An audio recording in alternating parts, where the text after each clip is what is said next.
A struggling single mother, Emily Carter, stumbles upon a wallet overflowing with cash while watching her son play at a quiet Ohio park. Relief sparks for the first time in months until a single family photograph inside the wallet unravels her composure. The man smiling in the picture isn't a stranger. He's the ghost she's spent years trying to escape. As old fears resurface and new dangers loom, Emily's fragile stability begins to collapse. And by nightfall, a quiet knock at her door makes it painfully clear her past has finally found her. Emily Carter had learned to move through her days like someone balancing on a thin line, never fully stable, never completely safe, but always forcing herself forward. That Tuesday afternoon, sunlight washed over Willow Creek Park, turning the grass a tired gold and casting long shadows across the playground where her son Michael played alone. She watched him from a weathered bench, pretending everything was normal, pretending the overdue rent notice folded in her pocket wasn't a ticking clock. A gust of wind slid across the path, stirring leaves and carrying the faint sounds of cars from the adjoining street. Emily blinked against the dryness in her eyes and lowered her gaze, letting exhaustion spill through her shoulders. She had planned to stay only a few minutes before walking to the diner for her evening shift, but Michael's laughter, rare and bright, held her still for a moment longer. Then she noticed it. A wallet sat half-hidden beneath the bench, its corner sticking out from under a patch of dandelions as though someone had dropped it in haste. Emily hesitated. Lost things always carried stories, and she'd learned not all stories were safe. But instinct tugged at her anyway, urging her hand forward. She picked it up. The leather felt warm, soft, expensive, far beyond anything she'd ever owned. When she opened it, her breath caught. $100 bills, crisp and tightly folded, filled the interior like a secret bursting to escape. There had to be more than $1,000, maybe two. Her pulse quickened, drowning out the distant hum of the park. For a moment, Emily allowed herself to imagine what the money could do. Rent, groceries, new shoes for Michael, maybe even a small break from the constant suffocating fear of falling behind. Her hands trembled. She swallowed hard, pressing the wallet shut, but curiosity clawed its way back. She opened it again, this time noticing a photograph tucked behind the cash. A family of 3, a woman, smiling warmly, a little girl with wild curls, and a man, the man. Emily's breath hitched sharply, her vision blurred before snapping back into sharp, painful focus. She brought the photo closer, as if distance might change the truth printed there. "No," she whispered. The man's smile was gentle, easy, but Emily recognized the slope of his jaw, the slight scar above his brow, the coldness behind his eyes, details burned into her memory from years ago, from a night she had tried so desperately to forget, a night that had rewritten every part of her life. Her fingers tightened around the photo until it bent.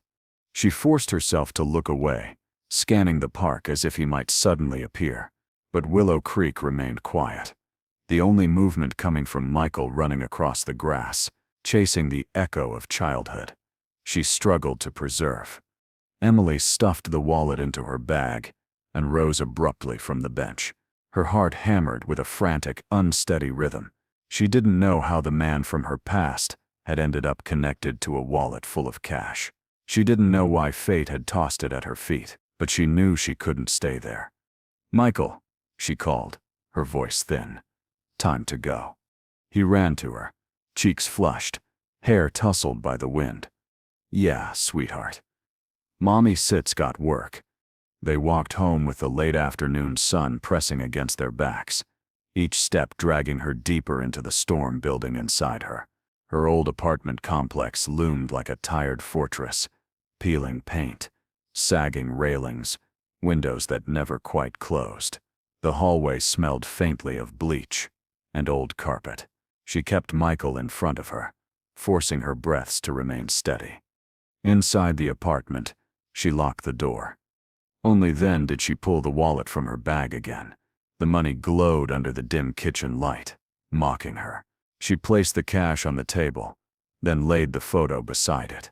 The man stared back at her, unchanged by time. She remembered the coldness in his voice, the threat he had whispered when she tried to speak up. She remembered leaving everything behind, moving states, scraping together a life from scraps. She remembered the fear. Now he had resurfaced in her hands. Emily pressed her palm against her forehead, trying to steady herself. Was it coincidence that his wallet appeared near her? Had he been in town? Had he been looking for her? The questions clawed at her, refusing to be silenced. The clock ticked. Her phone buzzed with a reminder for her shift. She should have been leaving, grabbing her apron, rushing out the door. But the weight of the wallet pinned her in place. Michael peeked from the living room. "Mom? Are you okay?" She forced a smile. "Just tired, baby. Go watch your show for a minute." When he disappeared, her expression collapsed again. She had lived so long in survival mode that she barely recognized herself in moments like these, moments when memories tried to choke her. She needed time. She needed clarity. She needed to breathe. Hours later, after putting Michael to bed, she sat at the table again, staring at the wallet as though it might offer answers. Streetlights outside flickered against the blinds, casting shifting patterns across the room. Emily reached for the ID card inside the wallet, hesitating before sliding it free. The name confirmed what she already knew. Her chest tightened. A sudden knock at the door made her jump. It was soft, still, too deliberate. Emily froze, pulse roaring in her ears. No one visited her this late. No one should have known she was home. The knock sounded again, one quiet tap, followed by another, as though someone was waiting patiently, purposefully. She rose slowly from the chair, hands damp, breath unsteady. Every instinct inside her screamed to stay still, stay silent, stay invisible, just like she had years ago. But something stronger pushed her forward. Emily stepped toward the door, the photograph burning behind her on the table, the weight of the past pressing against the present. The third knock came. A faint shadow moved beneath the doorframe, as if someone shifted their weight, waiting for her to answer. Emily's hand hovered inches from the knob, trembling. Every fear she had spent years outrunning rose at once, tightening around her like a fist. Emily's fingers slipped away from the doorknob the moment she heard the footsteps fade. Whoever had knocked wasn't waiting anymore. They were leaving. She pressed her ear to the door, heart hammering hard enough to shake her ribs, and caught the faint echo of someone descending the metal stairs outside her apartment. Slow, steady, deliberate, then silence. She stood motionless for a long moment, before she realized she had been holding her breath. The air tasted sharp as it rushed back into her lungs. She locked the deadbolt again, slid the chain across, and stepped backward until her spine met the wall. Her pulse refused to calm. The knock hadn't been angry, not urgent, just knowing. Morning sunlight had barely crept through the blinds when sleep finally broke from her eyes. Emily rose with heaviness clinging to her body, and went straight to the table where the wallet still lay under the dim kitchen light. She stared at it the way someone might stare at a sleeping predator, quiet, unmoving, but dangerous the moment touched. She knew she couldn't run from this. Not anymore. After dropping Michael at school, Emily drove toward the part of town she had once promised herself she'd never return to, the city center where the courthouse rose like a gray monument above streets she once feared. Her hands tightened around the steering wheel when she reached a quiet parking lot near a row of government offices. Inside one of those buildings, sitting behind a bland desk, was the only person she trusted enough to ask for help. Detective Laura Bennett had once been her lifeline, back when Emily had fought to escape the man in the photograph. She hadn't seen her in years, but the rules of survival had changed overnight, and Emily knew she couldn't do this alone. Laura Stipp's eyebrows lifted the moment Emily stepped into her office. Emily Carter? God, it's been How long? Too long, Emily whispered. Laura ushered her inside, concern sharpening in her eyes. Are you in trouble? Emily placed the wallet on the desk. Laura opened it. The money made her expression harden, and when she pulled out the photo, she froze completely. Is this? Yes, Emily said. It Sep's him. What do you know about the cash? Nothing. But someone came by my apartment last night. Her throat tightened. They knocked, quietly, like they already knew I'd be there. Laura leaned back, processing. Emily, after you testified.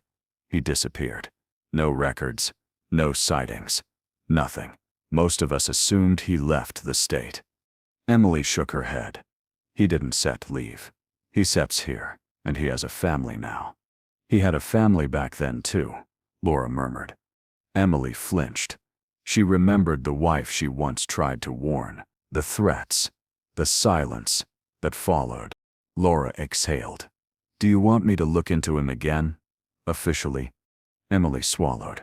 I need to know what Sep's involved in, why he resurfaced, why this wallet ended up near me. Laura flipped through the contents again. The cash, this isn't Sep pocket money. This is movement money. Unmarked. Clean bills, probably meant for something off record. A cold shiver crawled up Sep's spine. So Sep's working for someone. Or hiding from someone. Sep's stomach dropped. Either way, someone knows where I am. Laura laid a hand on her arm. Let me run a trace on his vehicle, or any recent ID use. If he sits using this wallet, he sits not hiding completely. Emily hesitated. Laura, if he sits in trouble, does that trouble include me? Laura didn't answer. That silence was enough. Hours later, the sun had climbed high over the city when Laura called. I found something, she said, voice tight. You need to come back immediately. Emily's pulse spiked. She drove faster than she should have. Her thoughts tangled with dread. When she walked into the office again, Laura motioned her inside, then shut the door. He wasn't trying to find you, Laura began. At least not originally. Sep's breath slowed, wary. I tracked his last known location through a flagged security camera downtown. Sep's been under surveillance for months, suspected of involvement in a laundering ring tied to a local political figure. The room seemed to tilt. What? This isn't a small-time crime, Emily. This is organized, protected, and violent. Sep's either a runner or a witness. Emily stared at the wallet. So the money was likely mid-transport, Laura finished. You weren't supposed to find it, and whoever he works for will want it back. Emily felt her mouth go dry. So what do I do? There dists more. Laura hesitated. He was seen visiting a shelter 2 days ago, asking about you. Sep's heart stopped. Then he dropped off the grid again, and today, Laura slid something across her desk. This was delivered to the station 30 minutes ago. A sealed envelope. Emily opened it with trembling fingers. Inside was a single piece of paper, a note written in a familiar, sharp handwriting. I didn't mean for her to find it. I need to talk to her. It's about what happened that night, and the people who covered it up. Sep's blood turned cold. Laura leaned forward. He sits not threatening you. He sits confessing. Emily shook her head. He never confessed to anything. Not then. He might now, Laura said softly. And if what he knows ties into something bigger, it could blow everything open. Sep's pulse hammered. Why bring me into this? Because what he did to you, Laura said, might be the key to why Sep's being hunted now. Emily stood abruptly, pacing the room. I don't want anything to do with him. I don't want him near Michael. I don't want... You might not have a choice, Laura cut in. If Sep's running from people powerful enough to silence him, you are already part of this. The wallet made sure of that. Emily didn't speak. Couldn't seconds. When she finally stepped out of the building, sunlight struck her face, bright and blinding. The city noise hummed around her, but none of it felt real. Her legs carried her to her car on instinct alone. She sat behind the wheel, gripping the steering wheel so tightly her knuckles whitened. He wanted to talk. He wanted to confess. And whatever he knew was dangerous enough to kill for. As she looked at the photo again, the smiling man, the wife, the child, Emily felt something tighten deep in her chest. This wasn't set, just her past resurfacing. This was a storm gathering momentum around her, and she was standing directly in its path. The phone buzzed in her hand. Unknown number. She stared at it, breath trapped in her throat. It buzzed again, longer this time. Emily closed her eyes, knowing the call she answered now might change everything. She let it ring once more, then finally pressed accept. The line opened with silence, but the first word spoken was her name, and it wasn't said Detective Laura Sitt's voice. It was his,